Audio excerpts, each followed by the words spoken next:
procesión encontró en un promedio, en porcentaje, cuánto descendió? Sí, sí, afirmativamente. Nosotros bueno, buenas tardes a todos, bienvenidos. Gracias por haber acudido a la invitación. En esta oportunidad vamos a hablar sobre, bueno, lo que es ya característico un poco de nuestro instituto, en este caso de la relación entre el Estado y la religión. Siempre que se da alguna nueva legislación que de alguna manera por motivos morales o por motivos filosóficos, religiosos, de alguna manera entra en conflicto con las posturas religiosas, siempre son dignos de atención. Y hoy estamos ante uno de esos temas, ¿no? Como es este proyecto de ley sobre eutanasia y suicidio médicamente asistido, que claramente, bueno, es un tema conflictivo de por sí, y mucho más para las posturas religiosas. Entonces, por el cariz de la ley, ¿no? Entonces, bueno, es un tema típico donde se encuentra nuevamente la posición legislativa, estatal, y la posición religiosa, ¿tá? Que en este caso no coincide en general. Por eso hoy hemos invitado a Álvaro Fernández Teixeira, que es un especialista en estos temas, ahora lo voy a presentar más formalmente, que nos va a ilustrar un poco sobre esta ley, las distintas aristas que tiene. Es decir, podemos abordar la ley desde diferentes planos, ¿no? Desde el plano de vista médico, jurídico, filosófico, moral, religioso. Bueno, él un poco nos va a dar un panorama general desde una postura humanista cristiana, por supuesto, lo que significa este proyecto, ¿tá? Para la visión cristiana del hombre, de la sociedad y del mundo. Les presento entonces a Álvaro Fernández Teixeira. Brevemente, algunos datos de su currículum. Él es ingeniero agrónomo y tiene una maestría en desarrollo humano por la Universidad Libre Internacional de las Américas. Tiene más de 20 años de militancia en defensa de la vida y la familia. Entre 2001 y 2007 integró sucesivamente la Comisión de Bioética del Círculo Católico del Uruguay y el Instituto Arquidiocesano de Bioética. Fue miembro de la Fundación Ciencia y Vida y de la Sociedad Internacional Tomás de Aquino. Es miembro delegado en Uruguay de la Fundación Civilitas. Es miembro de la Comisión de Cultura de la Conferencia Episcopal del Uruguay. Es miembro fundador del Observatorio sobre la Intolerancia y la Discriminación contra los Cristianos en Uruguay. Y es un columnista habitual del Quincenario Entre Todos y del semanario La Mañana. Este es algo del rico currículum que tiene Álvaro, que lo hace que tenga créditos suficientes para hoy estar ante nosotros, ilustrarnos sobre este tema de este proyecto de ley. Pienso que todos ustedes conocen el proyecto de ley, pero muchas veces escuchamos de que hay un proyecto de ley sobre eutanasia y eso, y en definitiva no ingresamos en la lectura del mismo. Es un proyecto muy corto, son unos pocos artículos, pero yo simplemente quería compartir con ustedes, sin duda que todos lo conocen, pero por las dudas si alguno no lo ha leído, o los que lo conocen, para refrescar un poco, solo el artículo 1, que me parece el más importante porque ahí está contenido toda la intención del proyecto, ¿no? Los otros artículos son solo los desarrollos técnicos, pero el artículo 1 creo que es muy importante en ese sentido, porque marca la filosofía del proyecto. Creo que todos lo están mirando ahí, lo puse para compartir pantalla.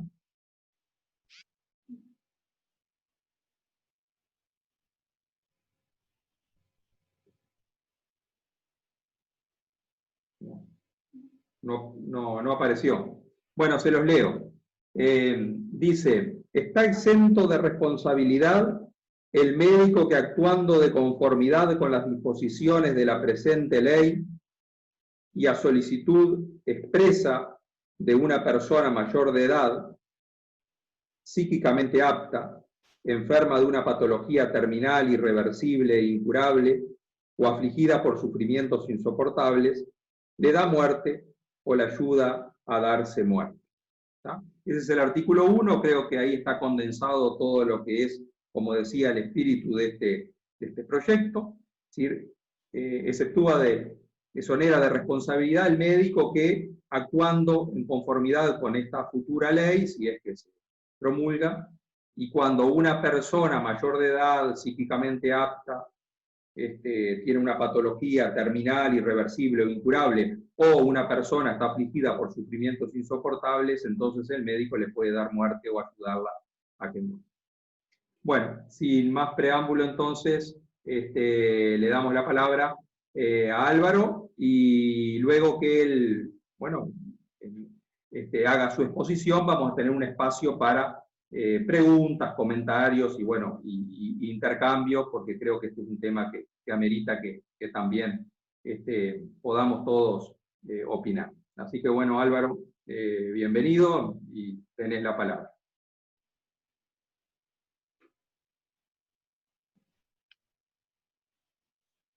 Está silenciado, ahí está. Sí, bueno, muchas gracias, Gabriel, por la invitación, por la presentación, por la posibilidad de que tanto nos preocupan a todos o que tan importantes son para la sociedad. Evidentemente, si están acá es porque les preocupan estos temas, así que bueno, bienvenidos todos. Intentaremos dar un pantallazo sobre algunos temas relacionados, por supuesto, con el proyecto de ley de eutanasia, pero vamos a hacer una pequeña introducción. Como tú bien decías, cada vez que en el Parlamento se presentan proyectos de ley en los que se tocan temas bioéticos y morales, como el aborto, la reproducción asistida, el matrimonio igualitario, la eutanasia, se escuchan las voces de líderes religiosos, como los obispos de la Iglesia Católica, algunos pastores evangélicos, que opinan sobre el contenido de estos proyectos.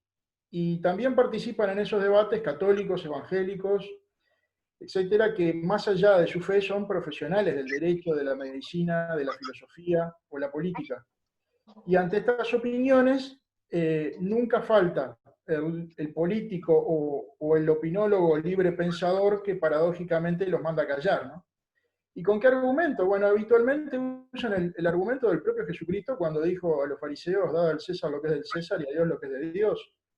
Porque según ellos la religión y la política son ámbitos distintos e independientes, cosa que es cierta, y por tanto quienes tienen alguna creencia religiosa no deberían opinar sobre cuestiones políticas, sobre cuestiones de Estado, lo cual es falso.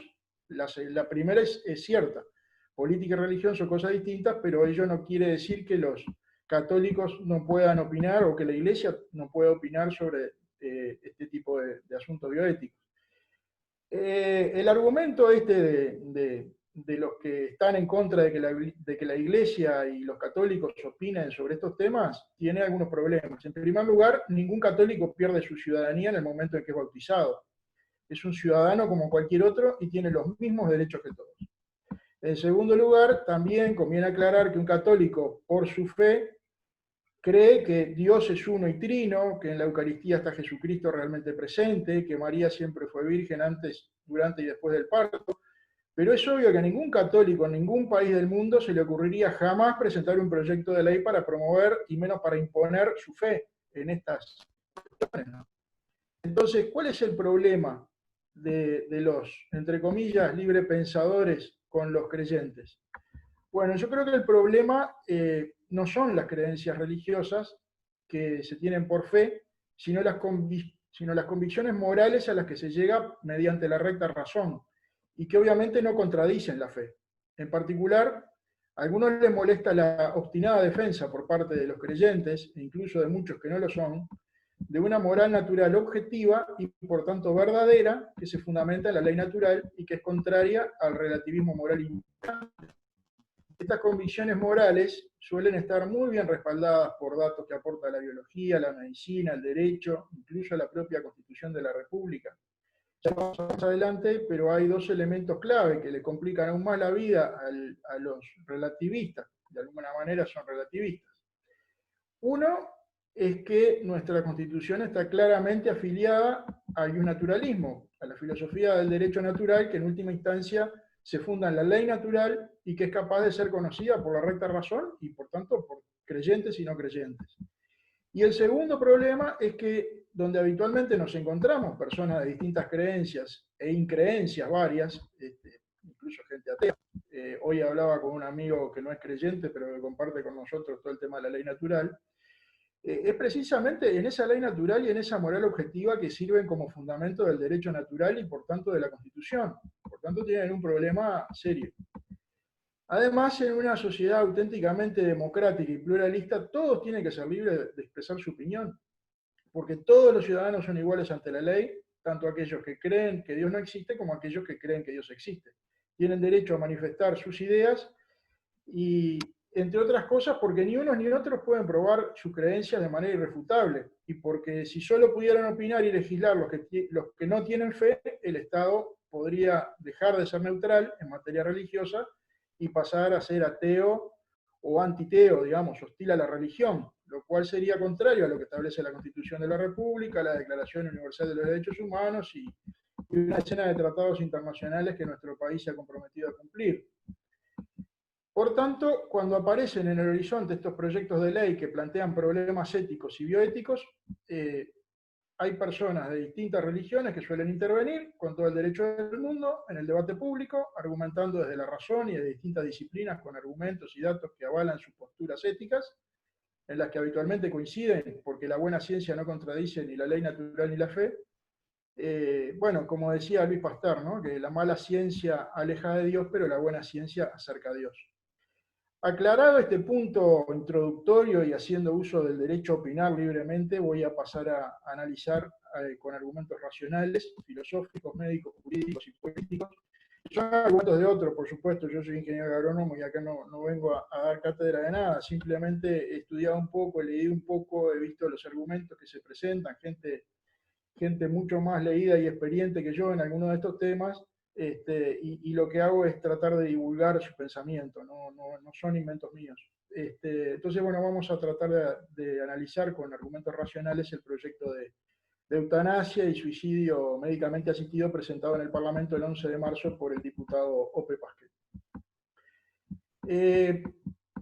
Empezaremos por los argumentos filosóficos, que denominamos argumentos filosóficos que son de orden puramente racional, que provienen del sentido común. Y lo primero que hay que señalar es el reconocimiento por parte del legislador de que el proyecto responde a una ideología radicalmente liberal, que tiene, evidentemente, si uno lo lee, elementos materialistas, utilitaristas, positivistas y relativistas. Esta ideología sostiene, esto está en la exposición de motivos, ¿no? Esta ideología sostiene que, entre otras cosas, que toda persona es dueña de su vida y que, por tanto, puede disponer de ella como mejor le parezca.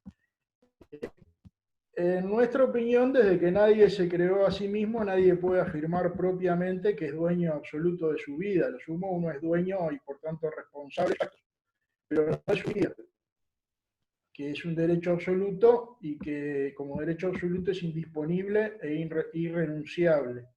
El derecho a la vida es absoluto porque nadie puede ejercer sus otros derechos fundamentales si antes no está vivo. La libertad presupone la vida, la propiedad presupone la vida, un cadáver no es libre.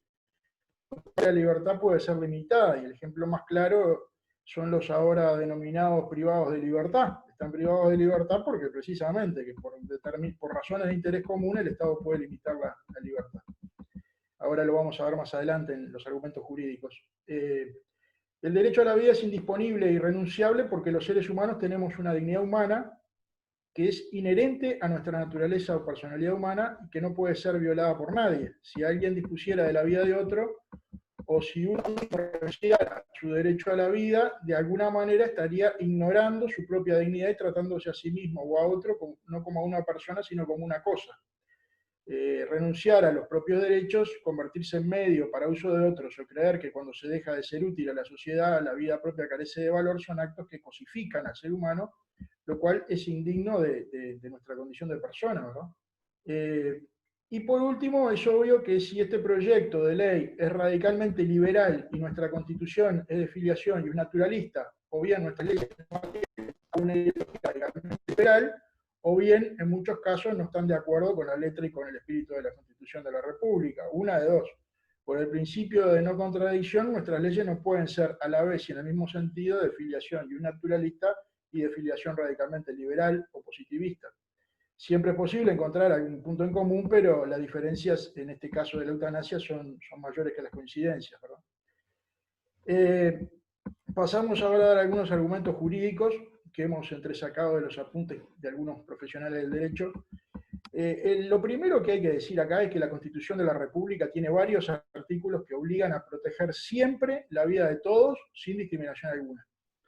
El artículo 7 expresa: los habitantes de la República tienen derecho a ser protegidos en el goce de su vida, honor, libertad, trabajo y propiedad. Y remata: nadie puede ser privado de estos derechos sino conforme a las leyes que se establecen por razones de interés general. El artículo 8 dice además que todas las personas son iguales ante la ley, no reconociéndose otra distinción entre ellas sino la de los talentos o las virtudes. Bueno, como decíamos antes, nadie que no esté vivo puede ejercer sus derechos. Por eso el legislador estableció en la Constitución que nadie, ni por razones de interés general, puede ser privado de su vida. El artículo 26, por ejemplo, es el que prohíbe la pena de muerte. Entonces, incluso si el derecho a la vida pudiera ser limitado por razones de interés general, tanto la eutanasia como el suicidio asistido no son de interés general, son de interés particular del paciente y de su familia. Como ocurre con otros derechos fundamentales, el derecho a la vida es inherente a la personalidad humana, nos viene dado por el hecho de ser personas, y por eso la Constitución solo puede reconocerlo, no puede promulgarlo, no puede derogarlo, y al ser absoluto tampoco puede limitarlo. Por eso el Estado tiene la obligación de protegerlo, penalizando acciones que puedan afectarlo, entre las cuales se encuentran la eutanasia y la asistencia al suicidio. En este sentido, hay una sentencia de la Suprema Corte de Justicia que es muy clara en cuanto a que el derecho a la vida es absoluto y que dice lo siguiente, es del año 2000, del 20 de diciembre del año 2000. Dice: corresponde señalar que la Carta, se refiere a la Constitución, reconoce la existencia de variados derechos fundamentales, pero ninguno de ellos, con excepción del derecho a la vida, artículo 26, tiene constitucionalmente carácter absoluto, pudiendo en consecuencia ser limitado por el legislador. Es la Suprema Corte de Justicia, y no la Iglesia Católica o un pastor evangélico, quien dice que la vida es un bien absoluto, mientras que la libertad no lo es, y por tanto puede ser limitada.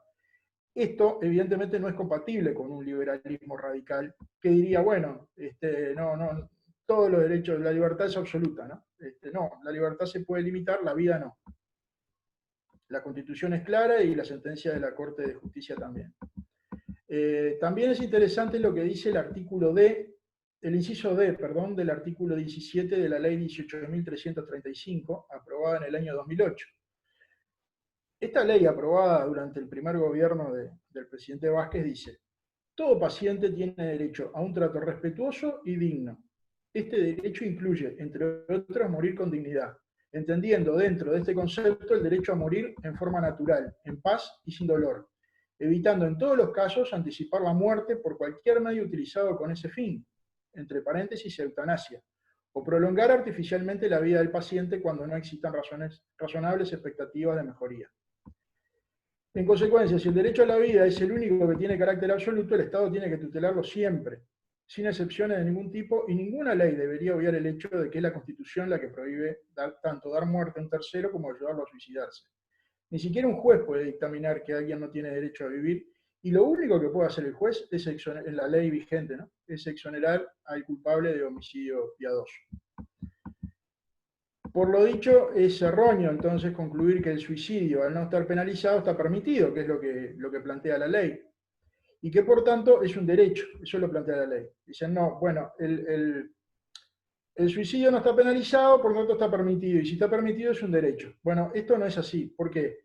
Porque si el suicidio fuera un derecho, entonces, ¿por qué convencer o ayudar a alguien para que se suicide es un delito como establece el artículo 315 del Código Penal. ¿Por qué un médico que facilita la muerte de un paciente puede ser acusado de homicidio culposo? Y lo más importante, si el suicidio fuera un derecho, ¿cómo podría ser un delito ayudar a alguien a ejercer un derecho? En síntesis, los poderes del Estado no pueden legislar en contra de un derecho que la Constitución solo puede reconocer. No pueden, o mejor, no deberían. Porque es un derecho inherente a la personalidad humana, ¿verdad? El Parlamento no tiene la potestad de privar a nadie de la tutela de sus derechos por parte del Estado, y aunque en la práctica pueda aprobar leyes injustas y contrarias al derecho humano fundamental, la Suprema Corte de Justicia también podría declarar a posteriori la inconstitucionalidad de dichas leyes. Claro, acá el tema es que es poco probable porque la declaración de inconstitucionalidad tendría que solicitarla el titular de los derechos afectados por la ley aprobada, pero la posibilidad, al menos en teoría, existe. Pasamos ahora a algunos argumentos médicos, sobre todo que me han aportado alguna charla reciente y la amistad de algún médico paliativista especialista en el tema. Lo primero en el tema médico es que desde el siglo V a.C. Hipócrates escribió su juramento y a partir de ahí los médicos han reconocido siempre el valor absoluto de la vida humana y por eso se han negado a convertirse en servidores de la muerte. Primer tema. Segundo tema, el Código de Ética Médica del Colegio Médico del Uruguay, aprobado por ley 19.286, dice en su artículo 46 que la eutanasia activa, entendida como la acción u omisión que acelera o causa la muerte de un paciente, es contraria a la ética de la profesión. Por tanto, que se legalizará la ley, si no se cambia esta otra ley, la eutanasia sigue siendo contraria a la ética de la profesión médica. Y aunque se cambiaran todas las leyes, sigue siendo contraria a la ética de la profesión médica. Porque es lo que los médicos durante siglos, durante 2500 años, han jurado defender la vida y bueno, tratar de pelear contra la muerte, ¿verdad? El juramento original de Hipócrates dice, no daré una droga letal a nadie, etcétera, etcétera. Por eso también la resolución de la 70ª Asamblea General de la Asociación Mundial de Médicos de 2019, es reciente, es del año pasado, es todavía más contundente. Dice, la Asociación Médica Mundial reitera su fuerte compromiso con los principios de la ética médica y con que se debe mantener el máximo respeto por la vida humana. Por tanto, la Asociación Médica Mundial se opone firmemente a la eutanasia y al suicidio con ayuda médica. Está clarito. La declaración sobre la eutanasia y el suicidio asistido emitida en 2017 por la Asociación Internacional de Hospicios y Cuidados Paliativos también es bastante clara. Dice, ningún país o Estado debe considerar legalizar la eutanasia o el suicidio médicamente asistido hasta garantizar el acceso universal a servicios de cuidados paliativos y a los medicamentos adecuados, incluidos opioides para el dolor y la disnea. Claro, esto en realidad quiere decir nunca debe ser legalizada, porque si no hemos podido garantizar el acceso universal al pan y al agua necesarios para que la humanidad no pase hambre, es difícil que se pueda garantizar el acceso universal a los cuidados paliativos. Pero en todo caso, esta asociación de cuidados paliativos dice, bueno, hasta que esto no pase, y bueno, evidentemente va a ser muy difícil, ¿no?, llegar a eso, pero hay que tratar de siempre de ampliar la cobertura médica, eso es obvio. ¿Qué son los cuidados paliativos? Es una disciplina a veces poco conocida, para la cual no hay una especialidad acá en Uruguay, y se especializa en el cuidado integral de personas de todas las edades con sufrimientos graves relacionados con su salud debido a enfermedades graves, y especialmente a las personas cercanas al final de su vida. Previenen y alivian el sufrimiento a través de la identificación temprana, la evaluación y el tratamiento correctos del dolor y otros problemas, sean estos de orden físico, psicosocial o espiritual. Su objetivo es mejorar la calidad de vida de los pacientes, sus familias y sus cuidadores. Esto de los dolores y otros problemas de orden físico, psicosocial o espiritual no está sacado de una declaración de la Iglesia Católica ni nada por el estilo, está sacado de la definición de la OMS. Es lo que dice. Habla del tema del cuidado físico, psicosocial y espiritual. Estos cuidados se basan en una filosofía muy especial que va mucho más allá de aplicar las dosis correctas de calmantes según el caso y sobre todo en la atención del binomio paciente-familia, de forma continua, permanente, especializada, personalizada y evolutiva, de acuerdo con la enfermedad. Es la única especialidad médica que asiste de manera integral a la familia antes y después de la muerte del paciente, atendiendo sus demandas espirituales, psicosociales y afectivas. El médico no solo alivia el dolor regulando paso a paso la medicación, sino que además explica, acompaña, contiene y conforta, tanto al paciente como a su familia. Y este seguimiento brinda un gran sentimiento de paz a la familia luego de la partida del paciente, cosa que no ocurre con la eutanasia. Un paréntesis, una anécdota personal, si se quiere, familiar. El jueves pasado estuvimos en una charla sobre cuidados paliativos que la dio Daniel Escorzo, que es un médico paliativista con 30 años de experiencia en la materia, con quien nos hicimos muy amigos a partir de que atendió a mi suegra, que falleció de cáncer de huesos, que es el más doloroso, y falleció en paz. Y la atención del médico paliativista fue tan buena que terminamos siendo muy amigos. Hay un criterio que ahora lo vamos a comentar, que el médico paliativista atiende a la familia antes, durante y después de la muerte del paciente. Es una disciplina muy humana, que le devuelve mucho de su humanidad a la medicina, en lugar de toda la tecnología que viene a ser a veces lo que se vende, ¿no? Y lo que venden las sociedades médicas. Esta especialidad tiene en cuenta las perspectivas biológicas del paciente, cada uno es distinto, el propósito terapéutico y los beneficios de cada tratamiento, los efectos adversos del tratamiento y el trabajo en equipo con todos los que atienden al paciente. En sus principios rectores está la obligatoriedad de no prescribir una prolongación innecesaria de la vida, o sea, y mucho menos acelerar la muerte.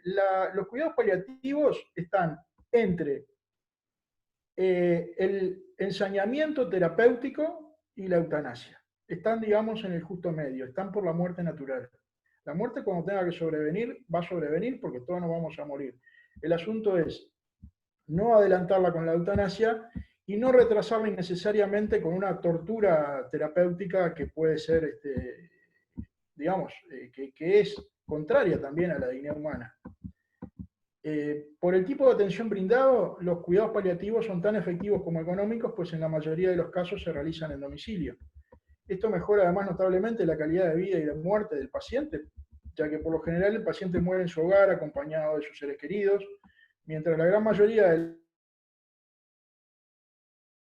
personas que se está dando una pastilla para irse se despedirán en su momento, pero el momento no sé, de tomar la droga que sea, es prácticamente que es en solitario, ¿no?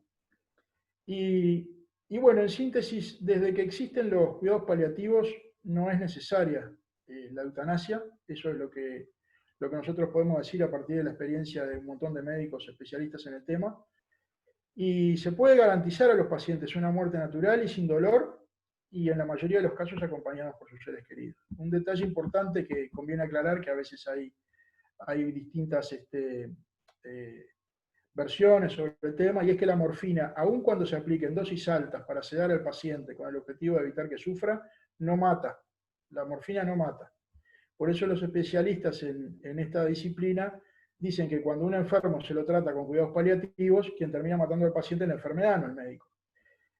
Ojo, la morfina no es el único calmante, pero hay toda una variedad de calmantes que yo estoy hablando un poco sobre la filosofía de los cuidados paliativos, sobre el tema de los calmantes y de los tratamientos concretos. Eso tendría que hablar un médico, ahí no me meto.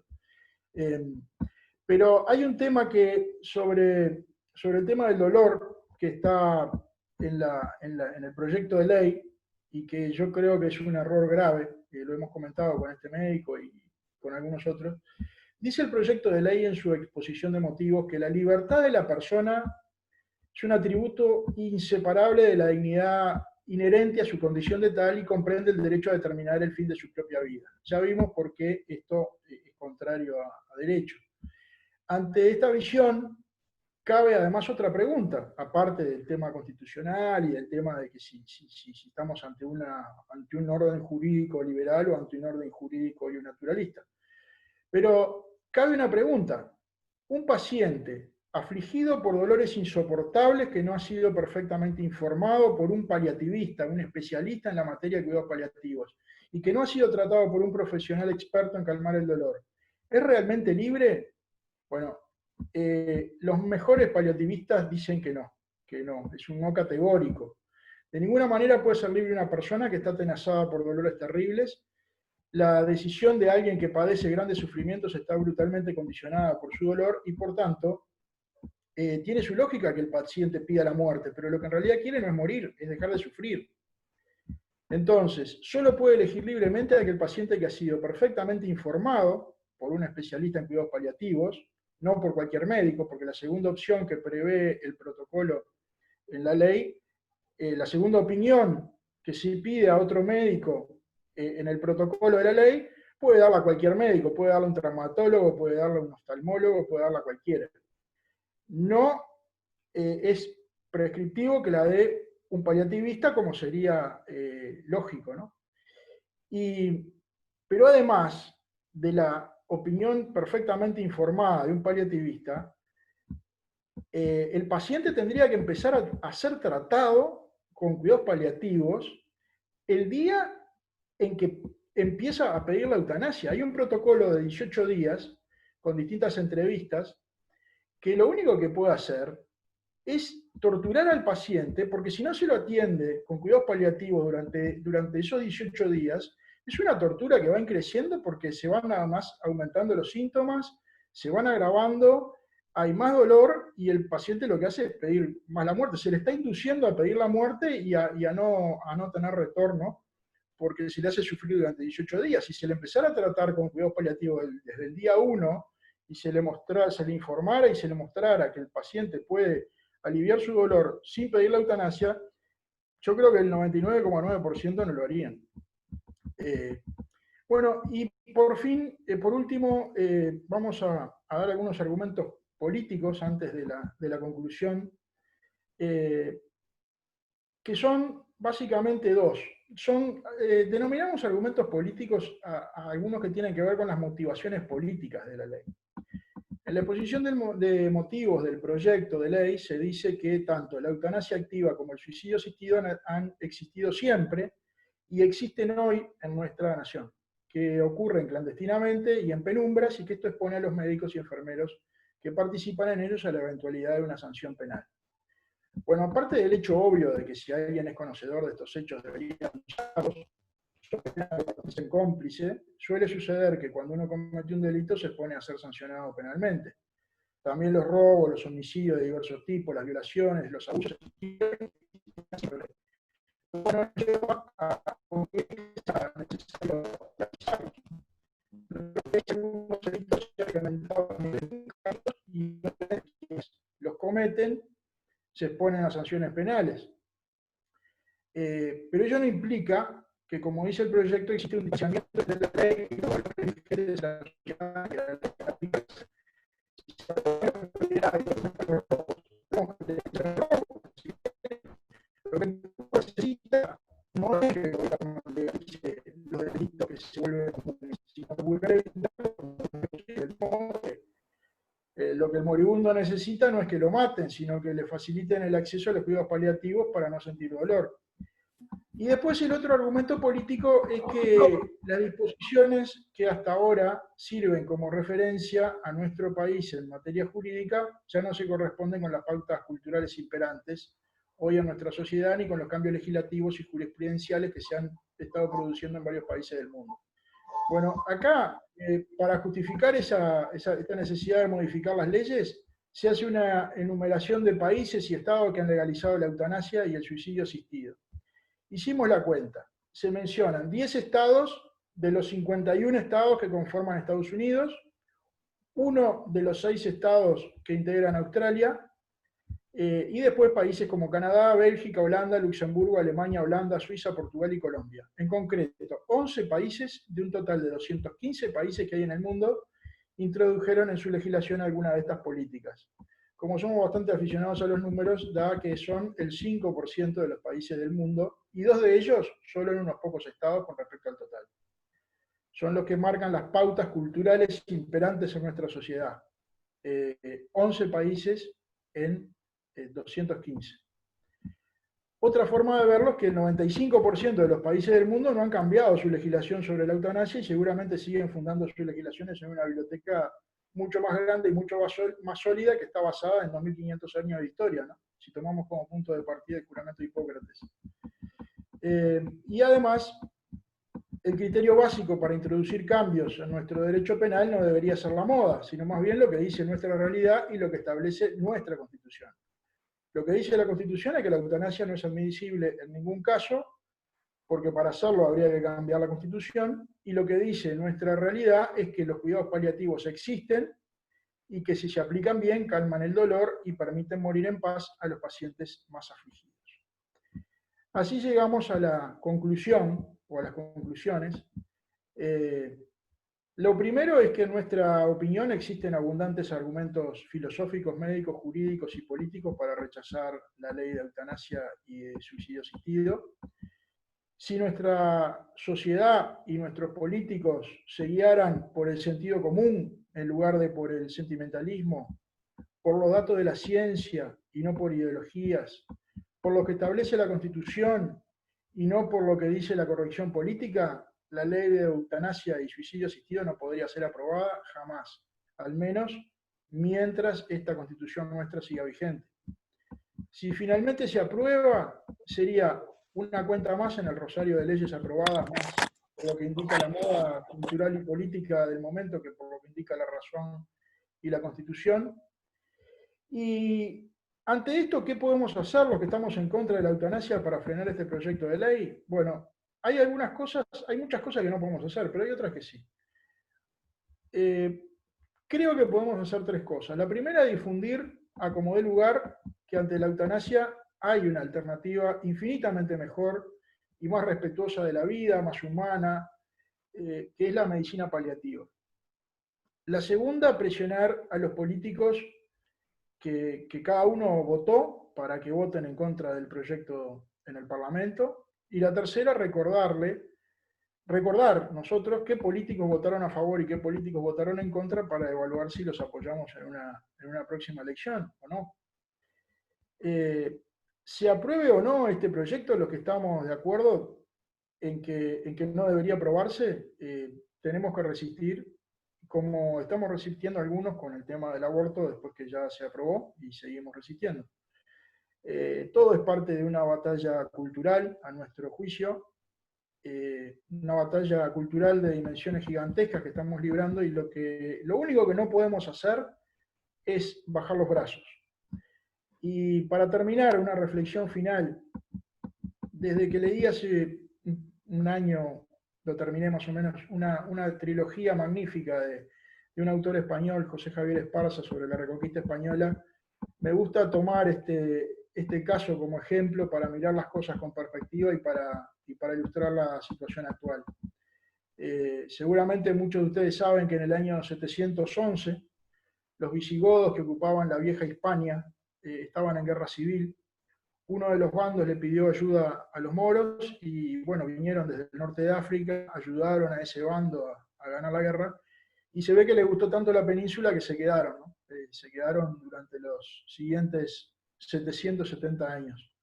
En el año 722, 11 años después de que entraron en la vieja Hispania, los moros llegaron hasta la cornisa cantábrica y allí se pegaron con el Horcón del Medio porque estaba Don Pelayo junto a 300 astures defendiendo en una cueva, resistiendo el avance de los moros. Y desde aquella cueva los hispanos empezaron lentamente a reconquistar uno tras otro territorios hacia el sur, avances, retrocesos, siguieron avanzando más al golpe de la azada que al filo de la espada, y hasta que en el año 1492 expulsaron definitivamente a los moros de la península ibérica. Les llevó 770 años, pero pudieron hacerlo porque nunca bajaron los brazos. Y pudieron llegar a esa victoria del año 1492 porque hubo un Don Pelayo en el año 722.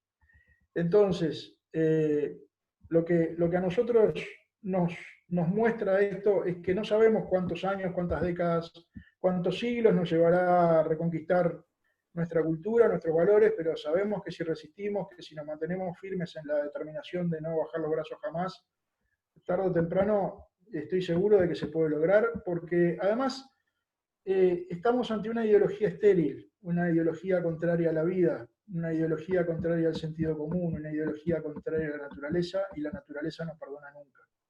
Dios perdona siempre, los hombres a veces, pero la naturaleza no perdona nunca. Y si no lo logramos nosotros, quizá lo logran nuestros hijos, nuestros nietos, o los nietos de nuestros nietos, que es por quienes en realidad se está dando la batalla, ¿no? Por los que vengan detrás, para que puedan vivir en un mundo mejor que el nuestro, en un mundo más cristiano, y por tanto en un mundo más humano. Así que muchas gracias a todos y bueno, esperamos las preguntas. Bueno, muchas gracias a Álvaro por su excelente charla, ponencia. Repasó todas las aristas y dimensiones que tiene este problema de la eutanasia y el suicidio médicamente asistido, ¿no? Desde el punto de vista filosófico, jurídico, médico.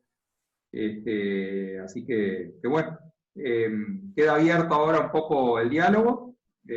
Cada uno, lo que sí le pedimos que sean las preguntas, si hacen preguntas que sean concretas, si hacen comentarios también que sean concretos, porque así se pueden participar todos los que quieran, ¿no? Cada uno active el micrófono en el momento de hablar y hace su pregunta. Hay una pregunta en el chat, que vamos a leerla, que es de Manuel Camejo, porque él no tiene audio. ¿Cuál es el fundamento del legislador para presentar el proyecto? Bueno, básicamente creo que es lo que está en el artículo 1. Se hace una serie de razonamientos, a nuestro modo de ver, equivocados. El paciente siente dolor, el paciente es totalmente libre de hacer con su vida lo que quiera, por tanto el paciente puede pedir, pedir la eutanasia o pedir que lo ayuden a suicidarse para a tomar una pastilla o lo que sea, para acabar con su vida, porque, y ahí es donde hay uno de los errores graves, porque la única forma de aliviar su sufrimiento es morir. La eutanasia no alivia el sufrimiento, la eutanasia elimina la vida. Un cadáver no sufre, pero no se elimina el sufrimiento. Lo que se hace es eliminar una vida humana, que como dijimos está protegida por la Constitución. El fundamento básicamente es ese. El enfermo sufre, incluso hay otros casos que son bastante más complejos, ¿no? Porque una cosa es una persona que está muriendo y se le puede aliviar el dolor, y hay otros casos que son, hace poco estaba viendo una película que la compré por romántica y resulta que al final era propaganda a favor del suicidio asistido de un parapléjico. Hay personas que pueden quedar, por ejemplo, parapléjicas y que piden suicidarse porque no soportan vivir así. Claro, son limitaciones tremendas, ¿no? Todos tenemos limitaciones. Uno, no sé, uno querría volar y no puede volar, o no sé, yo personalmente cuando era joven jugaba al rugby y ahora tengo artrosis, no puedo jugar al rugby, no puedo caminar. Pero digo, el asunto es que hay limitaciones que son terribles y evidentemente por su sufrimiento, por su condición, hay que ser muy comprensivos, puede llevar a algunas personas a pedir el final de su vida, pero creo que es necesario tratar de darles otras alternativas, de tratarlos con psicólogos, de tratar con psiquiatras o lo que sea, de transmitirles que su vida vale siempre, como estén, vale siempre. Hay un español, el padre Luis de Moya, que quedó parapléjico siendo joven, teniendo, no sé si llegaba a tener 40 años cuando quedó parapléjico. Y bueno, es un ejemplo de vida en el sentido de que él tiene esas brutales limitaciones, como la cabeza y tiene una computadora especial adaptada con todo un sistema con el cual, con soplidos o con la lengua, él escribe y tiene un blog y tiene una página web que se llama Fluvium, que está en internet y tiene videos además colgados de charlas que da. Y es fantástico, ¿no?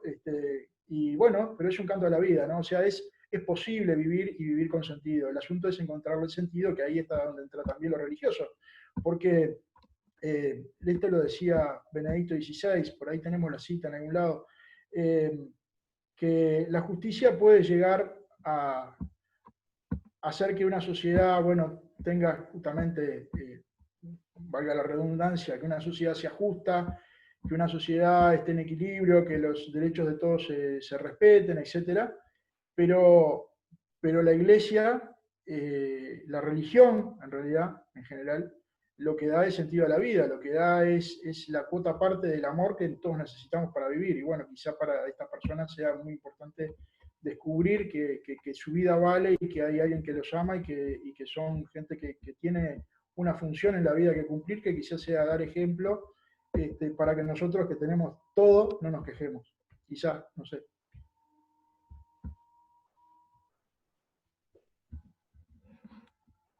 Bien, ¿alguna otra intervención, pregunta, opinión? Fernando Patrón.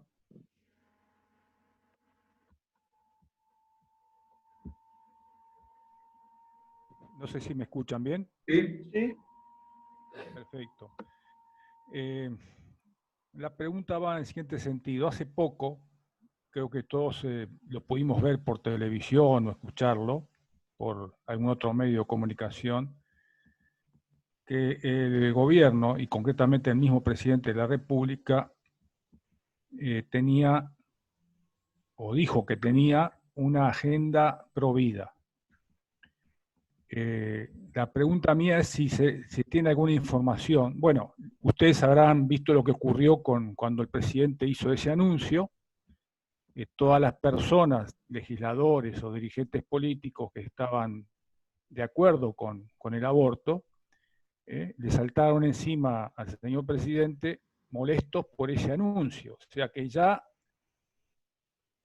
molestos porque haya un anuncio de ese tipo, ya ni siquiera hablamos de que esté o no esté en la agenda. Pero quería, yendo un poco al tema de los cuidados paliativos y de la medicina paliativa, yo no sé si alguien sabe o sabemos, no sé qué información hay al respecto, si dentro de esa agenda pro vida se puede incidir en algo al respecto, porque la agenda es pro vida justamente, y tú mencionaste la medicina paliativa como uno de los grandes aspectos de esto, ¿no? Bueno, gracias Fernando por la pregunta. A ver, hay un proyecto de ley aprobado aparentemente de cuidados paliativos, y creo que hay otro que completa en algo.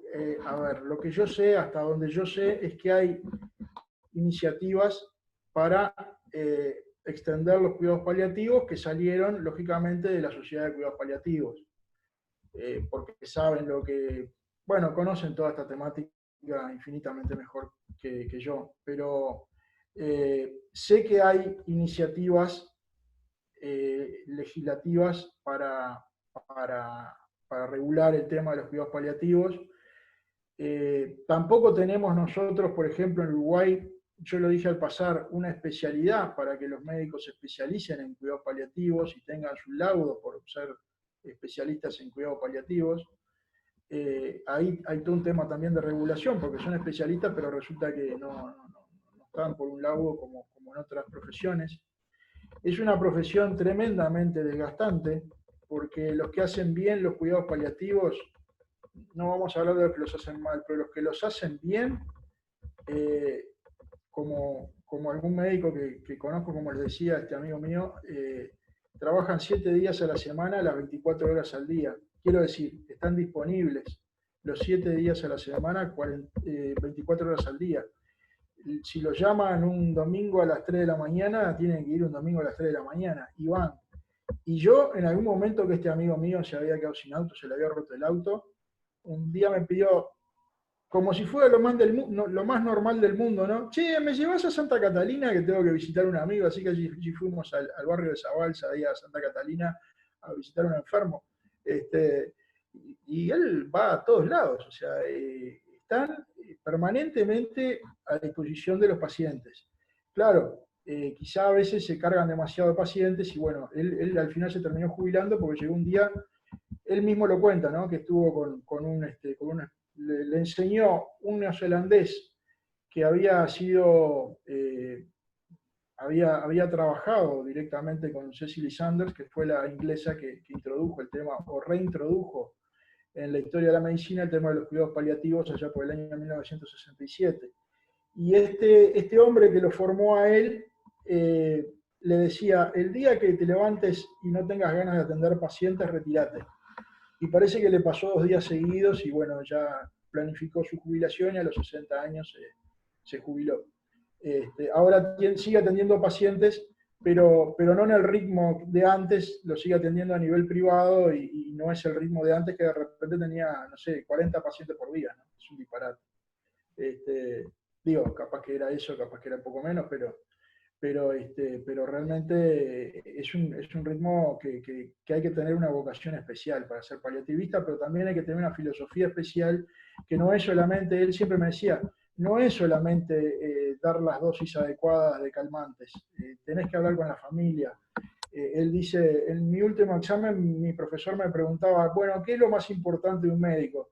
Y bueno, y él erró 2 veces, dijo, bueno, un estetoscopio, un paño para ocultar, no, la silla para sentarte y escuchar al enfermo, meterte con la familia, conocer la situación. Cada enfermo es distinto, por eso es personalizado el tema de los cuidados paliativos. No es lo mismo el enfermo que está en Carrasco que el enfermo que está en Santa Catalina, no es lo mismo la persona que tiene, no sé, un cáncer de otra que tiene otra enfermedad distinta. Cada enfermo se trata como persona y no protocolizado. La gran diferencia que hay con la eutanasia y los cuidados paliativos es que los paliativos son protocolizados, tratan a todo el mundo por igual, pero en una tabula rasa, no le dan, como dice, es un tema de igualdad, ¿no? No es como la definición de justicia, que es darle a cada uno lo suyo, a cada uno lo que necesita, ¿no? Es protocolizado y para todos parejo, y no importa la situación, a todos la pastillita y adiós, ¿no? Eso es un poco por lo menos es lo que se conoce del tema de la eutanasia, ¿no? Y los cuidados paliativos tienen eso, son de una enorme humanidad, de un enorme trato con los pacientes, de una enorme contención. Sí, se sigue hablando muchas veces con el médico después que falleció el paciente, la familia hace un duelo en paz, no se quedan con ese sentimiento de culpa de repente que puede quedar de, bueno, yo no sé. Pero, a ver, volviendo a la pregunta concreta, hay iniciativas legislativas. En este país lo que falta es mejorar el acceso a los cuidados paliativos, sin la más mínima duda, formar paliativistas muy buenos, no solo en la dosificación, sino en la filosofía. En otros países de América, en Argentina parece que hay varias provincias, especialidades de cuidados paliativos, pero acá todavía no hay. Así que bueno, hay mucho para avanzar en el tema de cuidados paliativos, porque además no se conoce muy poco. Este amigo me decía, dice, hay médicos que se cruzan conmigo y me preguntan, ¿y vos qué haces? Y le digo cuidados paliativos. Me preguntan, ¿qué es eso? Médicos, ¿no? No hablemos ya de otra gente. No sé si queda contestada. Bueno, sí, en gran parte. No, el tema mío era más bien si había posibilidad de meternos en esa agenda de provida como alternativa, ¿no? Porque parecería que el primer paso es, como no puedo con esto, bueno, vamos a hacer eutanasia. Como no puedo con lo otro, hacemos el aborto. Y yo creo que es importante resaltar esto en una agenda provida que fue anunciada, más allá, además, lógicamente, las iniciativas parlamentarias que pueden terminar en la ley, ¿verdad? Ni que hablar. Pero bueno, sería lo importante poder incluir este tipo de alternativa allí, ¿no? En esa agenda que dice tener. A mí, con todo el respeto que me merece el señor presidente, creo que estaría bueno conocer. Primero, lo primero que habría que hacer para responder a tu pregunta concreta es saber cuál es la agenda prohibida del presidente. Y bueno, ahí está el tema. Eso. Yo no sé, eso no te lo puedo responder, porque yo no sé cuál es la agenda prohibida del presidente. Lo que sí sé, eso sí lo sé, porque hace 20 años, más de 20 años que estoy metido en temas pro vida, pro familia, etc. Lo que sí sé es que hay grupos pro vida y ahora hay una nueva mesa coordinadora por la vida. Lo que sí sé es que hay gente pro vida que sí está apuntando a trabajar en base a una agenda. Eso sí, pero son grupos de la sociedad civil que procurarán presionar en el sistema político todo lo posible, como presionan del otro lado, ¿no? Que sabemos quiénes son. Pero trataremos de armar una agenda, por lo menos desde la sociedad civil, y bueno, después veremos el sistema político a ver qué parte de la agenda acompaña, porque quizá acompañe algunas partes o quizá no la acompañe todas. Hay temas delicados, distintos, temas variados, desde el aborto a la fecundación asistida, desde el matrimonio igualitario hasta la eutanasia. Entonces, bueno, hay que ver qué está dispuesto a acompañar el gobierno de la agenda provida de la sociedad civil, que me parece, a mí de entrada, que la agenda de la sociedad civil es contundente y bastante radical, en el sentido de que nadie se plantea el hecho de que, bueno, el aborto ya se aprobó y entonces no lo tratamos nunca más, ¿no? Yo creo que parte de la agenda prohibida de la sociedad civil es que algún día, como decía yo al final, acá o dentro de 700 años, se trate de vuelta el tema del aborto y se procure derogar la ley. Pero lo que no se puede hacer es decir, bueno, esto ya pasó y entonces ahora no le damos más importancia porque ya está, y bueno, está laudado. No está laudado porque no es un... Porque se presenta, ahora se está hasta hablando de que es un derecho, no es un derecho. Es contrario a la Constitución, es contrario a la Declaración de Derechos Humanos, es contrario a todo el orden jurídico, es una ley injusta. Debe ser derogada en algún momento. ¿Cuándo? No sé, cuando se junten los votos necesarios en el Parlamento, creo yo, porque evidentemente los otros recursos no sirven. Pero yo creo que tiene que ser derogada en algún momento en el Parlamento, y bueno, pero ya te digo, yo lo que creo es que lo que podemos hacer nosotros es, desde la sociedad civil, proponer determinadas acciones, determinada agenda provida, y tratar de que los gobernantes y todo el sistema político adopte la mayor cantidad de puntos que nosotros planteamos en esa agenda provida. Porque sabemos que en realidad lo que está pasando es lo otro, ¿no? Es lo contrario. Hay una agenda, entre comillas, de derechos, que es la que se está imponiendo en todo el sistema político, salvo algunas raras excepciones, pero lamentablemente las excepciones son excepciones, no es lo general del sistema político los que respaldarían una agenda provida, sino la excepción. Esa es mi opinión. Bien, bien. Bueno, creo que sí, que tenemos elementos, evidentemente hay elementos para sobreponerse a estas iniciativas que no son nada prohibidas, digamos, ¿no?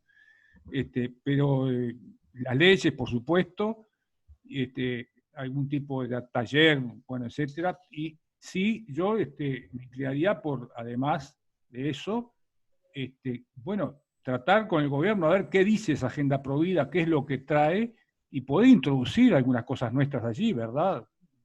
Si es una agenda prohibida, hay que ver qué es lo que dice y ver qué es lo que podemos compatibilizar para llevar al gobierno a estas cosas, iniciativas buenas, prohibidas de parte de la parte civil. Eso es lo que creo. Sí, yo estoy de acuerdo contigo. Creo que la sociedad civil es la que tiene que presionar para que esto salga adelante. Además, hay cosas que son bastante evidentes, ¿no? Hay un dato que es terrorífico. En Uruguay, en los últimos 2 años, la natalidad bajó un 22%. Es un disparate, 2 o 3 años. Bajó un 22%.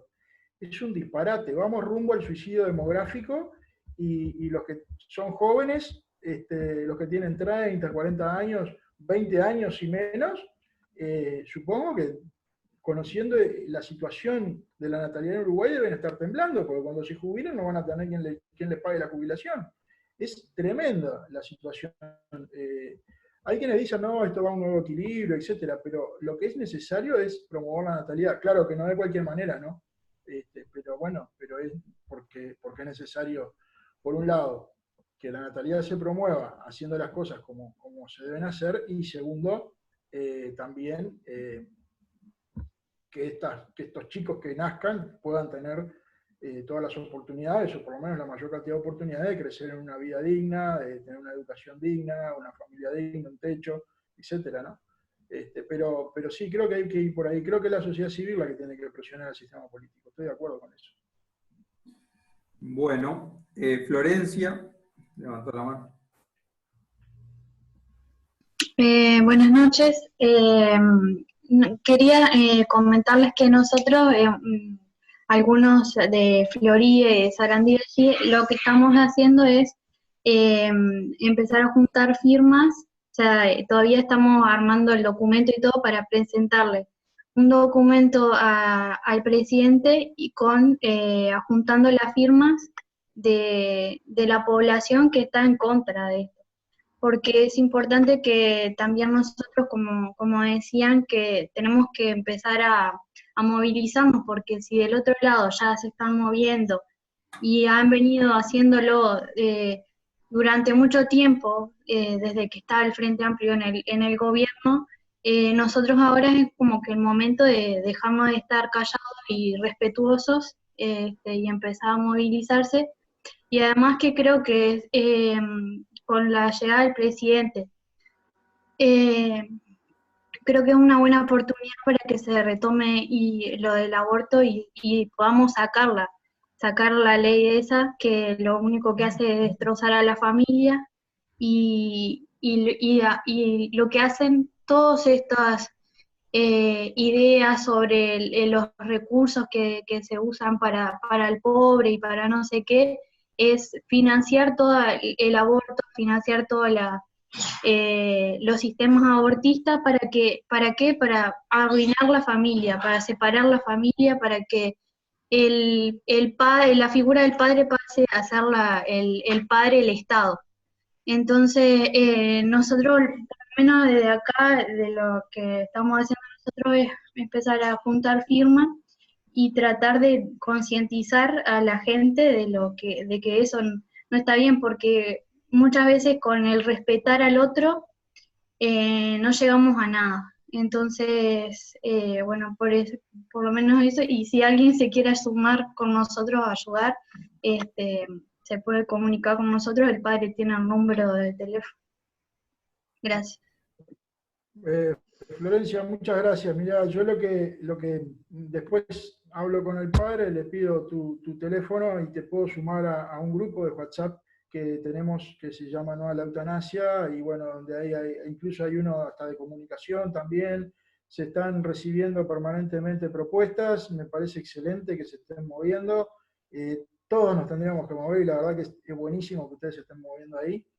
Y bueno, y entonces te puedo sumar al grupo, podés comentar esto, podés de repente veremos la forma en que se puedan conseguir más firmas o extender la juntada de firmas, no sé, digo, vemos cómo hacemos, pero lo que te puedo decir es eso, de repente con tu teléfono me lo pasa el padre y después lo subimos al WhatsApp de No a la Eutanasia.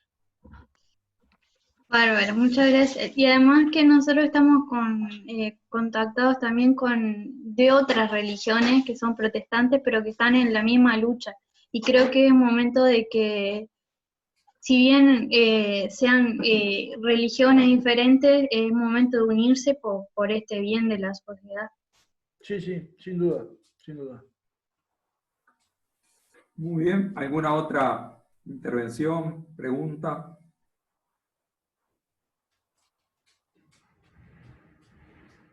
¿Comentario? A ver, Celina, que te veo muy quietita ahí, que... Seguro tenés algo para decir, Celina.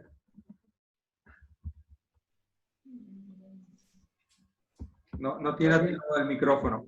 No te estoy... Ya está. Ahora sí.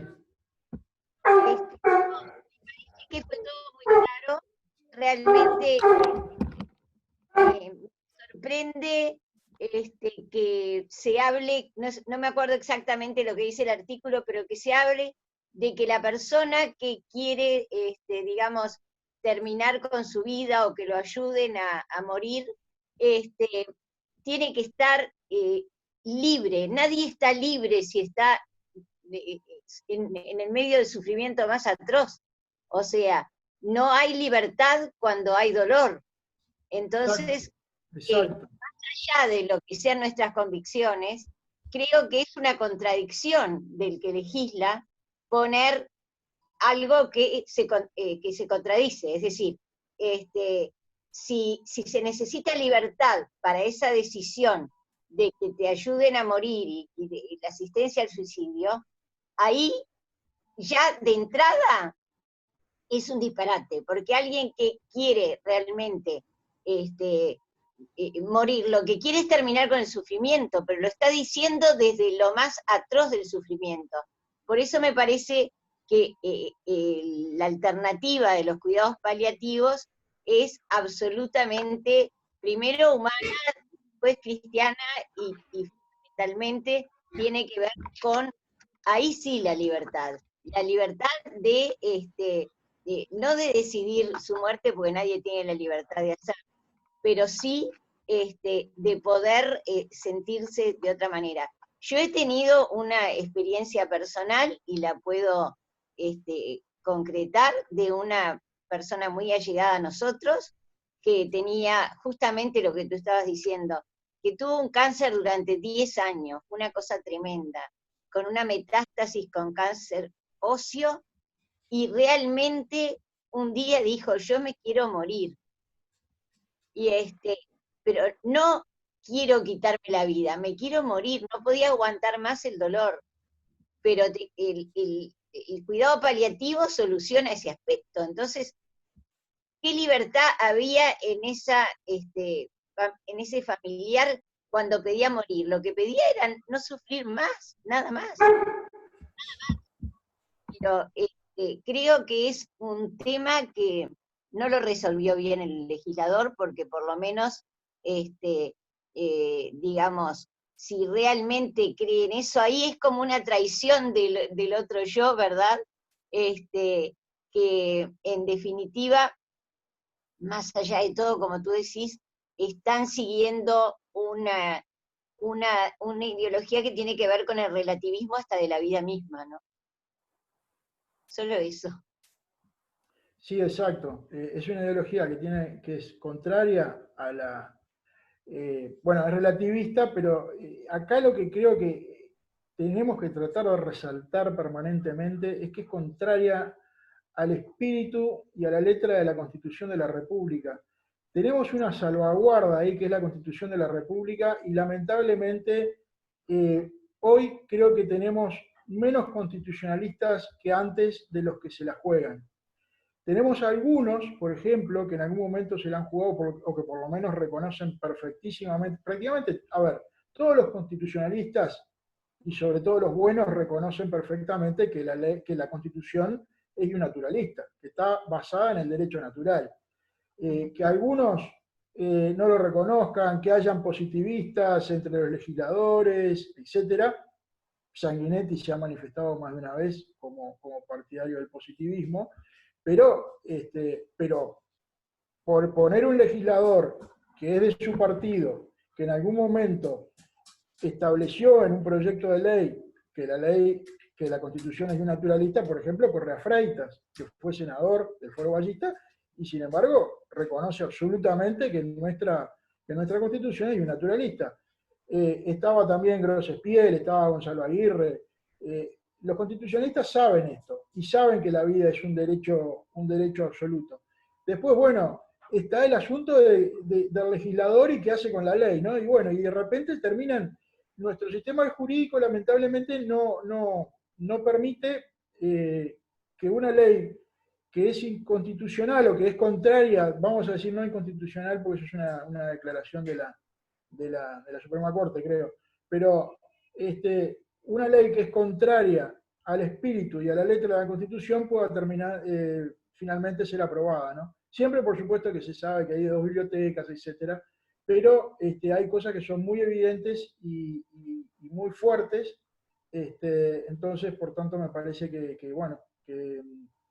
la pena es esa, ¿no? Que a veces se terminan aprobando leyes que son injustas y que son contrarias a lo que está establecido por la Constitución, que es, digamos, la autoridad jurídica más alta en el país, por decirlo de una forma agronómica, digamos, que no soy abogado. Pero bueno, no sé, creo que es el comentario que me merece tu reflexión, Celina. Muchas gracias. Gracias. Muy bien, ¿alguna otra opinión? Si me permitís. ¿Cómo no? Sí, buenas noches para todos. Gracias, Álvaro, ¿Qué tal? ¿Cómo estás? por tu participación. ¿Cómo estás? Bien, qué alegría verte. Bueno, lo mismo verte a ti, estar en este grupo. No, yo quisiera resaltar desde el punto de vista médico algo que tú ya dijiste, pero solamente para resaltarlo un poco, que tiene que ver con el Código de Ética Médica. Porque aquí en el Uruguay, en octubre del 2012, hubo un plebiscito médico nacional, donde más del 80% del colectivo médico aprobó un código de ética médica que en el artículo 46 y en el artículo 48 hace referencia explícitamente a la ética al final de la vida, como tú muy bien lo dijiste. Ahora, este código de ética médica fue norma legal en septiembre del 2014, ¿verdad? Y no hace muchos años, hace apenas 6 años, puede ser un poco más, puede ser un poco menos, pero esto no data de una ley aún ni del siglo pasado, ni fuera de moda, sino que ya más del 80%, más de 10.000 médicos en el Uruguay, ya se expresaron que hacer eutanasia y suicidio asistido es éticamente contrario a la profesión, y como alguien dijo, esa no es tarea de los médicos, sino de los verdugos. Entonces, ¿cómo se puede, a través de un proyecto, a quienes van a ser protagonistas de ese acontecimiento tan importante que sería la muerte de otra persona, de pasar por alto la voluntad médica, que ya este tema, yo soy médico y bueno, para nosotros ya este tema ya fue laudado? Es decir, no se puede escarbar sobre algo que ya el cuerpo médico decidió y que ningún médico deja de dormir de noche por este tema. No es una preocupación médica. Será una preocupación médica si la familia siente, llegado el momento de este proyecto se aprobase, que le pidan a un médico que quite la vida a un paciente. Y si tú me preguntás, o alguien me pregunta, ¿y qué fármaco se utiliza para el suicidio asistido? Y yo no sé, me imagino, pero yo no sé, porque no fui enseñado en la Facultad de Medicina a poder matar a los pacientes. Apenas podemos prevenir enfermedades, curar algunas otras y, bueno, mitigar el dolor siempre que podamos, ¿verdad? Y el sufrimiento. Y yo creo que ese es un punto muy importante para nosotros, que nos tenemos que posicionar para decir, ya el Cuerpo Médico Nacional se expresó y no se puede ir contra la voluntad de 10.000 médicos que han opinado que la eutanasia y el suicidio asistido es un hecho totalmente ajeno al quehacer médico y profesional, ¿verdad? El otro punto que me parece importante también, yo escuché a Ope Pasquet en el colegio, ustedes lo pueden escuchar en YouTube, está en el informe que él hizo en el Colegio Médico del Uruguay, y él dice que el tema de la objeción de conciencia no es un tema que se debe dar, lo cual es cierto teóricamente, porque es el que lo quiere hacer, no es obligatorio para el médico. Entonces no es como el aborto, que hoy el aborto es obligatorio, ¿verdad? En determinadas circunstancias, lamentablemente, pero no sería. Pero tenemos que pensar en el otro personal de salud, que es, por ejemplo, el personal de enfermería, que seguramente el personal de enfermería es el que va a ejecutar las órdenes médicas si teóricamente este proyecto se reglamenta. Entonces, ahí sí tiene que entrar la objeción de conciencia, porque hay muchas enfermeras o muchos enfermeros que van a decir, no, yo no voy a matar a este paciente, ni voy a ayudarlo para hacerlo. Entonces, ahí esto no se contempla y sería en contra de la voluntad de muchísimas personas que hoy estamos en contra de esto. Y el otro punto, un minuto nada más, que me parece importante también, tiene que ver con el artículo 1, que dice, sufrimiento, creo que dice sufrimiento insoportable, ¿verdad? ¿Qué es sufrimiento insoportable? Bueno, como alguien dijo, la depresión es un sufrimiento insoportable. Un paciente que tiene 12, 15 años de fibromialgia, que está teniendo dolores por todos lados, puede tener un sufrimiento insoportable. Una enfermedad crónica, física, puede tener un sufrimiento insoportable, y eso no es una enfermedad mortal. Exacto. Entonces, tenemos que tener cuidado porque se abre la puerta a una situación tremendamente peligrosa. Y como tú dijiste muy bien, los pocos países que adoptaron esto, ha aumentado notablemente la eutanasia y el suicidio asistido en personas no mortales, que no iban a morir en un término previsible, como se prevén los cuidados paliativos, que serían 6 meses. Uno prevé estar en cuidados paliativos cuando prevé que el médico dice, bueno, esto tiene una expectativa de vida de 6 meses, más o menos, pero desde el punto de vista médico. Bueno, aquí no había una situación real de muerte inmediata, y sin lugar a dudas, igualmente, la eutanasia y el suicidio asistido se realizó. Entonces, la puerta es inmensamente peligrosa la que se abre, ¿no?, frente a todo esto. Mira, Jorge, muchísimas gracias por ese comentario. Me da pie para una cosa que en su momento la había pensado comentar y se me había pasado. Y es lo siguiente. Tú fíjate lo que es la hemiplegia ideológica, por decirlo así, de este proyecto, que hacen referencia a 11 países donde se legalizó la eutanasia como la norma moral vigente, ¿no?, en estos tiempos, y no hacen referencia a la declaración de la Asociación Médica Mundial, ya no Uruguay, ya no el plebiscito, que es muy importante, por supuesto, porque tendríamos que ser respetuosos de nuestra soberanía y decir, bueno, las decisiones que tomamos nosotros son las que nos importan primero, mucho más que las que se tomen en otros países. Pero no toman como referencia la declaración de la Asociación Médica Mundial, que es fuertísima y es clarísima, es absolutamente contundente, mucho más que la de los cuidados paliativos. Entonces, esto, lo que hicieron determinados países, sí, eso sí les importa. Ahora resulta que la Asociación Médica Mundial no corre, es de loco, ¿no? Exacto. Y creo que tanto lo de la Asociación Médica Mundial como lo que tú dijiste del plebiscito, que yo sinceramente lo desconocía, a ver, conozco esta ley, el Código de Ética Médica, no sabía que el plebiscito había sido, donde se había decidido todo esto, había sido en 2014. Conozco el texto, pero no sabía eso, que es un dato importantísimo, que yo creo que estaría bueno tratar de, a ver, por todos los medios que podamos, difundirlo, y además captar el apoyo de los médicos, ¿no? Digo, y de los grupos médicos. Un tema, por ejemplo, ¿no? El sindicato médico encarga una encuesta a equipos consultores. La encuesta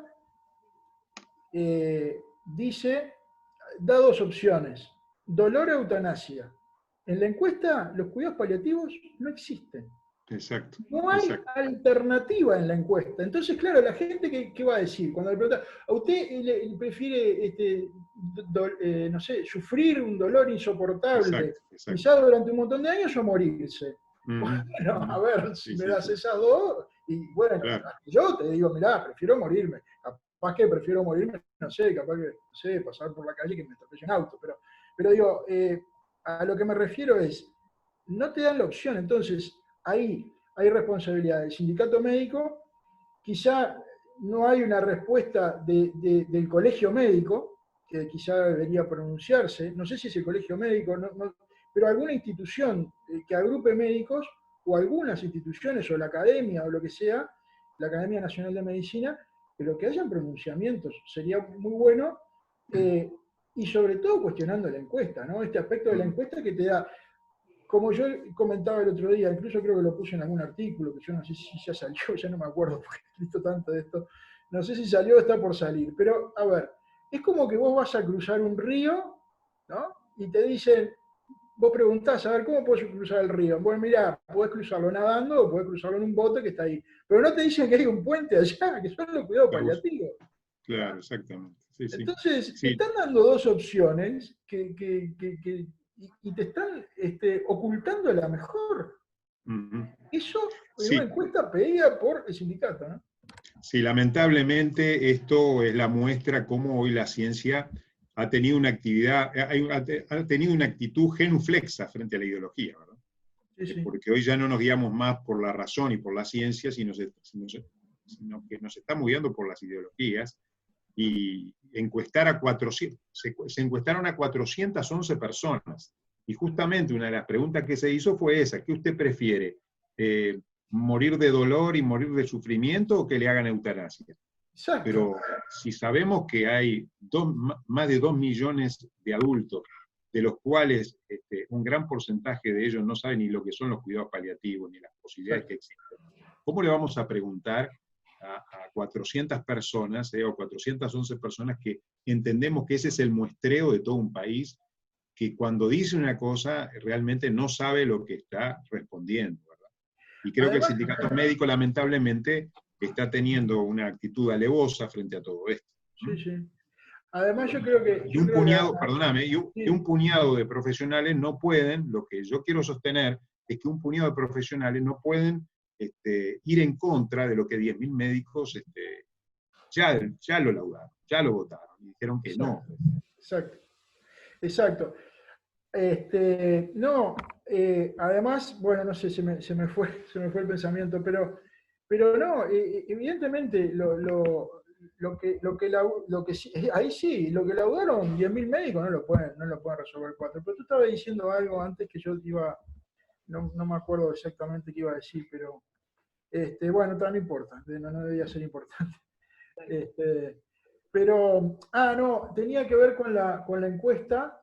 No, claro, que la encuesta, a ver, si la gente no sabe lo que son los cuidados paliativos, igual se pueden dar 3 opciones en la encuesta. ¿Usted prefiere morir de dolor, que le alivien el dolor o morirse?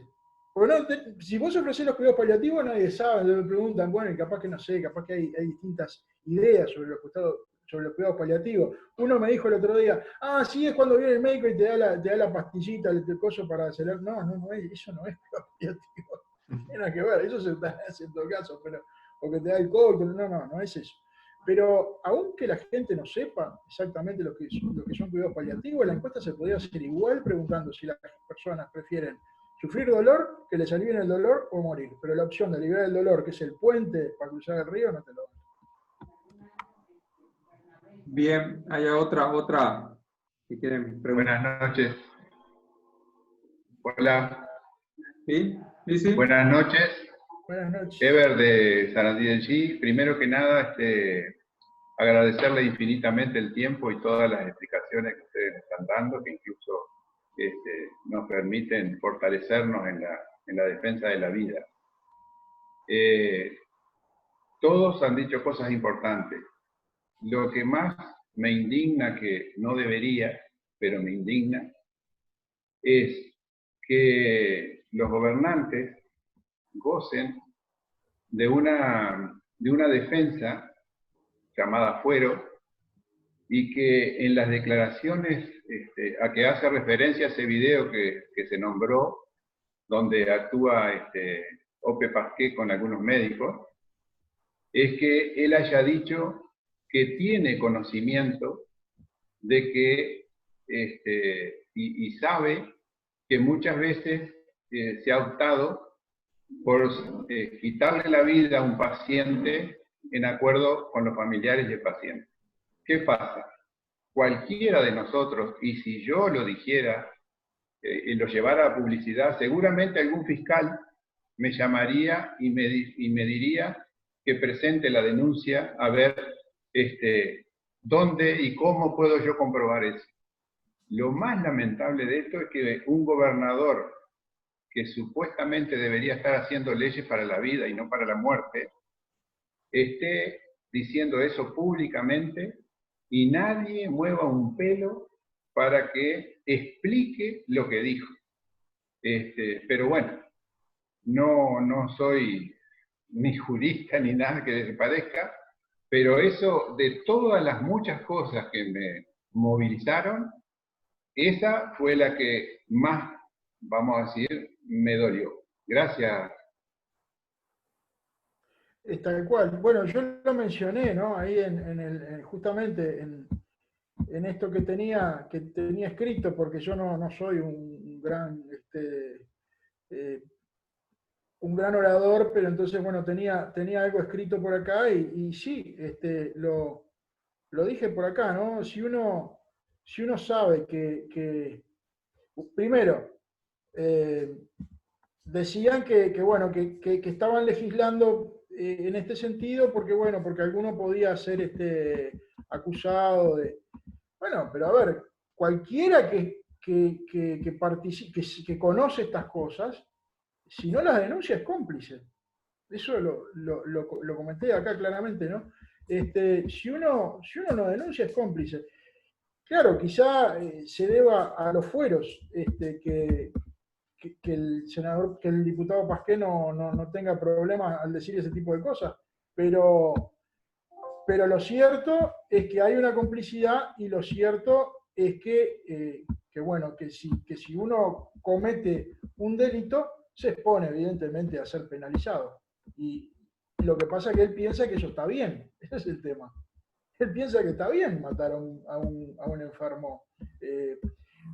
Porque además, esto es otro tema, ¿no? Y tampoco me quiero meter en el baile porque es muy difícil juzgar y no se sabe. Pero, a ver, una ley de eutanasia, lo mínimo que tendría que garantizar, y esta creo que no lo garantiza, es que jamás pueda haber alguien que termine siendo, entre comillas, la palabra no existe, ¿no?, eutanasiado por los intereses de sus familiares o de algún tercero, ¿no? Yo creo que esta ley no lo garantiza.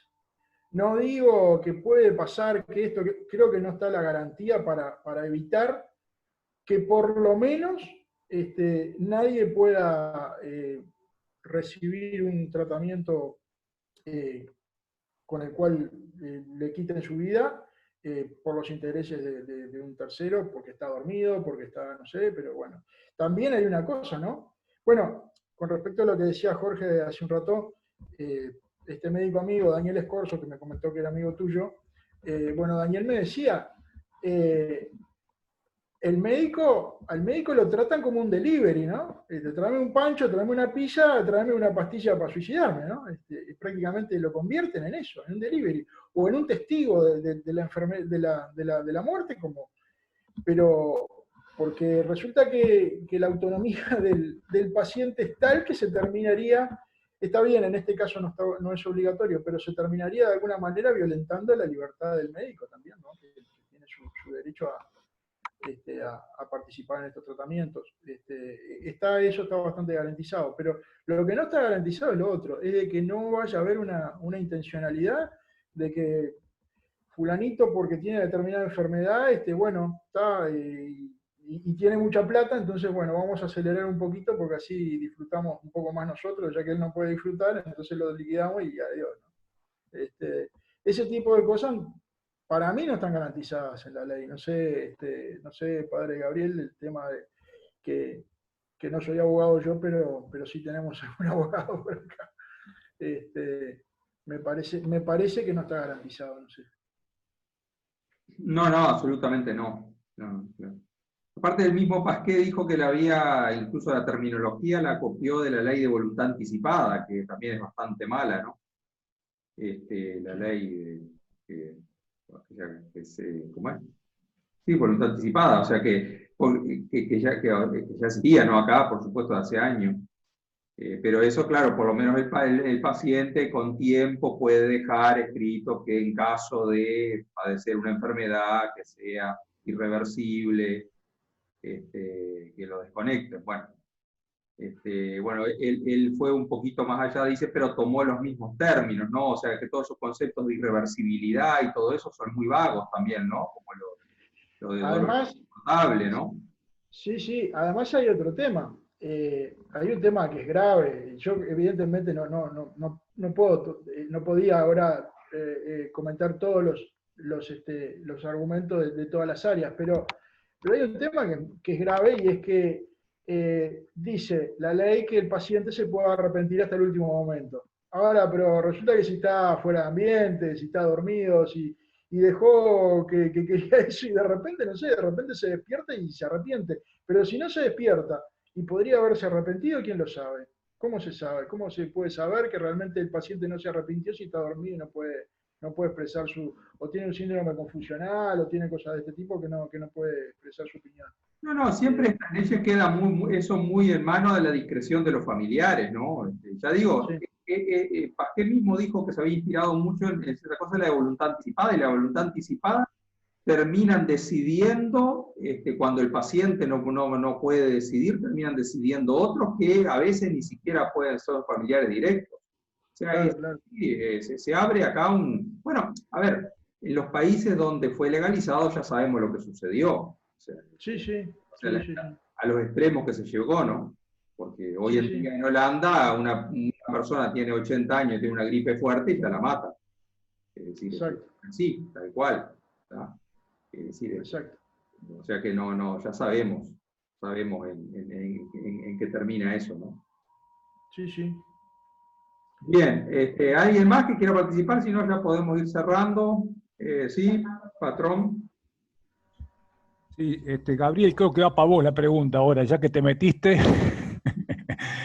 Mirá, no sé si estoy en lo cierto, pero en el Código Penal hay un artículo, o había, en el 37 puede ser, del homicidio piadoso. Sí. Porque lo que debía haber hecho el legislador entonces, que se supone que conoce las leyes, es hacer la denuncia correspondiente al juez para que determine si se ingresó en ese extremo de la ley. Claro. Seguro. Porque es el juez que tiene la facultad de exonerar de castigo al sujeto de antecedentes honorables. Mirá lo que dice, ¿no? Pero, autor de un homicidio piadoso efectuado por móviles de piedad mediante súplicas reiteradas de la víctima. Fíjate que acá, por supuesto, todo esto es absolutamente discutible, no apoya la vida tampoco, porque obviamente no. Pero sin embargo acá es el juez que tiene la facultad esa. Se supone que el legislador, enterado de esto, ¿por qué no lo denunció al juez correspondiente? Eso es lo que llama también. Mi opinión ya te la dije, ¿no? Digo, para mí no lo denunció porque a él le parece que está bien, no le importa la ley, ¿me entendés? A él le parece que está bien, entonces no lo denunció. Ese es un punto. Otro punto que me parece quizá interesante comentar es que hay un paralelismo muy grande precisamente entre ese punto de la exoneración de la pena por parte del juez de un homicidio piadoso y lo que era la antigua ley de aborto, que también preveía la exoneración de la pena a la mujer que abortaba, pero era delito. Habían países, o mejor dicho, habían organizaciones en el mundo, como por ejemplo, yo estuve vinculado bastante tiempo a Vida Humana Internacional, que es quizá la mayor ONG pro vida del mundo, con sede en Estados Unidos, etc. Y ellos consideraban que el Uruguay tenía el aborto despenalizado antes del 2013. ¿Por qué? Porque el juez podía quitarle la pena a la mujer. Era delito, pero el juez podía quitarle la pena a la mujer. Acá se le puede quitar la pena al médico.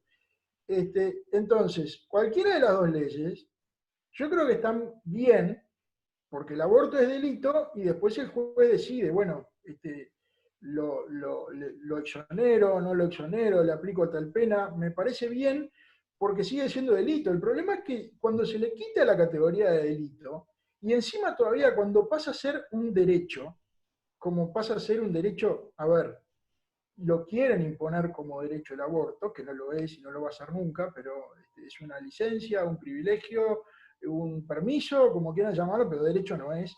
Pero bueno, te lo imponen como un derecho, hablan de derechos adquiridos. Entonces, resulta que derechos adquiridos que terminan violando derechos fundamentales que son muy anteriores. O sea, ¿no?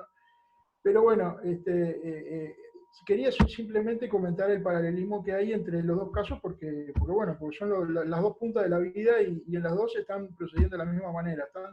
lo que había, que era la posibilidad de exonerar, lo están quitando y transformando en un no delito o en un derecho.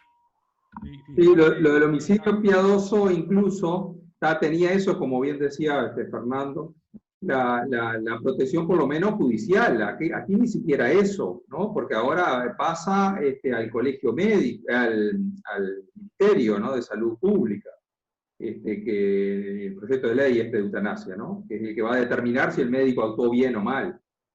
Y el homicidio piadoso a tal punto era una cosa, digo, que por supuesto que también es muy condenable, pero digo que era más seguro jurídicamente y que nunca en la vida esa figura jurídica no existe en la jurisprudencia uruguaya que haya sido utilizada alguna vez, ¿no? Y tiene décadas y décadas, ¿no? Porque está en el Código Penal, el año 34 por lo menos, y nunca fue utilizada, ¿no? Es decir, eso es muy interesante también saber, ¿no? Porque era bastantes, había que probar muchas cosas, que había sido realmente por móviles de piedad y todo, y ante el juez, y era el juez el que determinaba si realmente entraba dentro de la figura jurídica y si se habían dado las condiciones para exonerarlo. Por eso nunca, no hay ningún caso en la jurisprudencia uruguaya que se haya utilizado. Fíjate que además, en el historial de discusión de la interpretación de ese artículo, una de las discusiones era que se llegó que no era requisito que la persona que ejecutaba el homicidio piadoso debía ser médico. No, en cambio acá le tiran todo el fardo al médico. Con lo que dijo Jorge, ¿no? Además, que 10.000, creo que eran 10.000 médicos votaron eso, votaron a favor de la vida y estaba saldado el tema. Fíjate que ahora esta ley aparte le tira todo encima al médico. Incluso hay otro problema. En el último, creo que en los últimos artículos, y corregime, Gabriel, si me equivoco, el médico, si comete algún error en el papeleo, por ejemplo, eran 3 entrevistas, hizo 2, o no sé, tenían que firmar 2 testigos, firma 1, puede tener responsabilidad penal por haber facilitado la eutanasia sin haber seguido el papeleo exigido, por ejemplo.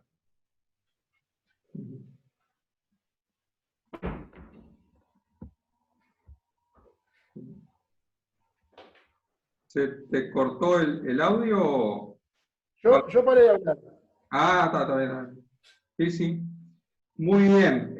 ¿Alguien más quiere participar? Mira algo, si no, bueno, de mi parte, muchas gracias a Álvaro y a todos ustedes por haber acudido a esta convocatoria, como les dije al inicio.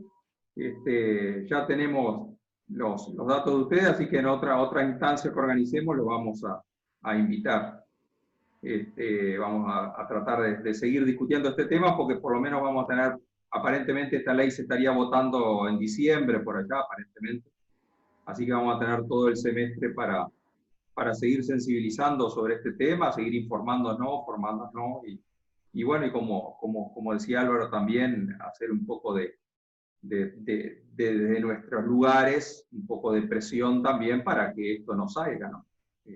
Bueno, creo que es importante también tener claro, bueno, aprovecho también para despedirme, y con esto ya termino, y agradezco a todos la presencia, el interés por estos temas que son tan importantes, y que a veces bueno, uno no tiene oportunidad de conocer otras personas que realmente están también muy interesadas en estos temas, pero que a veces por la distancia, ahora con estos métodos nos permite conocernos más y estar más cerca de todos lados, ¿no? Poder estar llegando a otros rincones del país que a veces de Montevideo no es tan fácil llegar. Pero no, lo que quería comentar como último punto es que pienso que estaría bueno aprovechar quizá el instituto y aprovechar quizá alguna otra ONG o grupo social que ande por ahí para pedir entrevistas con la comisión primero en este momento con la Comisión de Salud de la Cámara de Diputados, e ir como organización con una propuesta, con pero presionar, ir a hablar, si es posible llevar a algún profesional también de estos temas, algún paliativista, algún abogado, lo que sea, pero tratar de ir y de no perder la oportunidad de pedir una audiencia en la Comisión de Salud y meter todas las organizaciones que se puedan para presionar y para presionar y para presionar, porque a los políticos los mueve la presión que sienten. A veces si no la sientan no se dan cuenta que está y no se dan cuenta que la gente no los apoya en este tipo de cosas y a veces pueden flaquear. Para que defiendan las posiciones correctas quizás haya que hacer el doble de esfuerzo para evitar que opten por lo más fácil, ¿no? Así que bueno, esa es la invitación a que tratar de presionar en la Comisión de Salud y después, bueno, cuando entre al Senado también, ¿no? Pero sobre todo a través de organizaciones, que creo que es lo más sencillo. Y bueno, con esto termino y me despido a todos. Muchas gracias. Muy bien, bueno, muchas gracias a todos. Nos estaremos viendo en alguna otra oportunidad. Buenas noches a todos. Buenas noches. Buenas noches.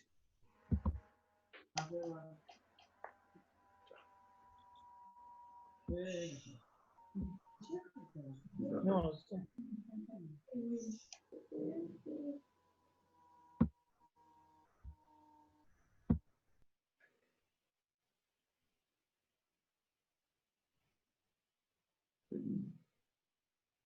Sí.